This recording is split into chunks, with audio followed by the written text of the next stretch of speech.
Hey, welcome back to Comics Characters Chronology. If you're wondering what we do on this channel, take a look at the intro video on our page. Otherwise, let's dive right in.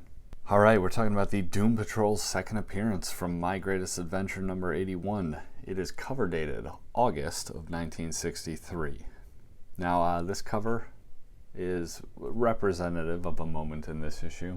I just have to say, I love the idea of a hand-delivered torpedo. That's just fantastic.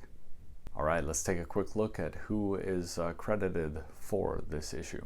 So on the cover, we have the pencils and inks by Bruno Premiani, and we do not know who the colorist is. Inside, our story, The Nightmare Maker, is scripted by Arnold Drake with Bob Haney.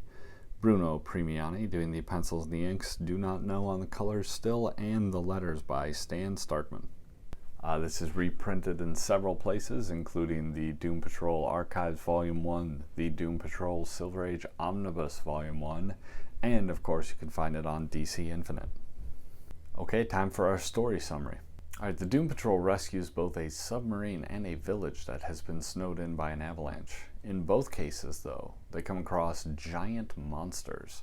Rita blows up, again, that hand-delivered torpedo, a giant sea monster, and in the frozen tundra, wherever they are where this avalanche happened, there's a giant snow monster, which Negative Man manages to blow up by blowing up a building full of explosives, because we all have those sitting around. In both cases, though, Cliff could not see the monsters. A man named Dr. Janus comes on TV and relates this to a meteorite that landed a few years ago, which people saw seemed to be being ridden by some interdimensional or outer space beings before it crash landed, and Dr. Janus says that this is the beginning of an invasion from another dimension. In reality, though, he is a former Nazi propagandist who is using a device to project into everybody's head the image of these monsters, as well as even the memory that this meteorite was, inhabited as it landed.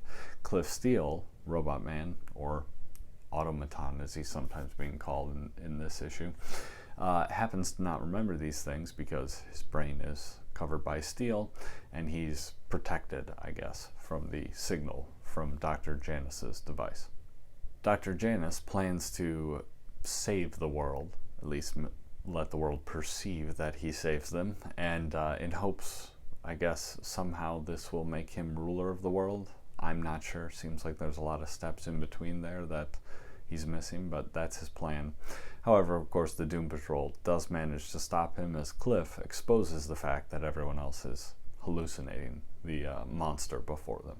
Alright, I personally love the idea that they're playing with in this issue, and it's called out directly by the Chief. The idea that we think of the one man who sees the world differently as being crazy, but perhaps that one man is the only sane man and the rest of the world is crazy.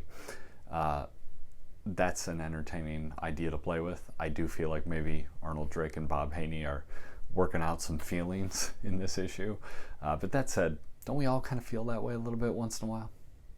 Alright, one last quick note. This story does open up with our heroes here bemoaning once again the fact that they're sort of outsiders within the world, and even in a magazine story celebrating them, they still seem to be treated as freaks and misfits.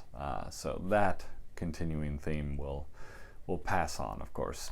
Again, perhaps borrowing from the X-Men back at the competitor across the street there. Alright, that's it.